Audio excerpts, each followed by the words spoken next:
may keso sa mesa, may gumagalaw, anong nangyayari?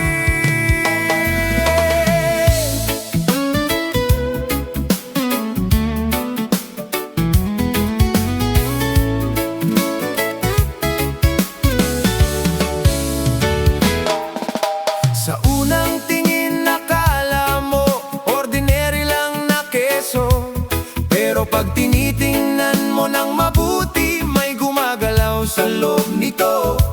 Puno ng mites ang buong katawan, literal na may buhay na nilalaman. Kinakain nila ang keso sa loob, tapos ikaw ang magkakain ng lahat.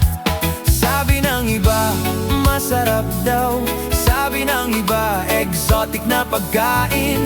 Pero para sa akin, isa lang masasabi ko, ayaw ko na, hindi ko kakainin yan. Keso na may buhay, saan ka pa makakakita ng ganyan? Ayaw ko na, ibalik mo sa refrigerator. Ang keso ko sana plain lang, walang mites, walang galaw, walang horror.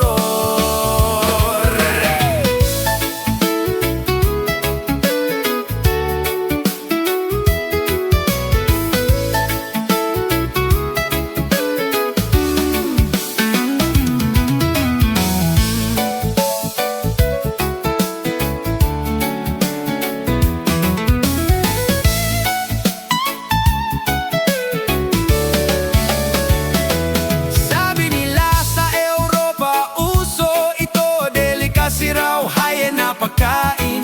Pero pagkain ko ay quick melt lang, o kaya Eden cheese sa tinapay. Nakita ko siya sa TikTok, akala ko alikabok lang iyon, pero lumipat-lipat ang mga tuldok, mites pala yun.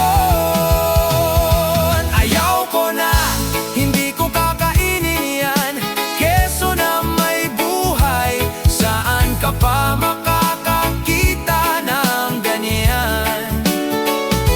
Ayaw ko na, ibalik mo sa may gawa. Ang keso ko sana Eden lang, yung walang buhay na kasama.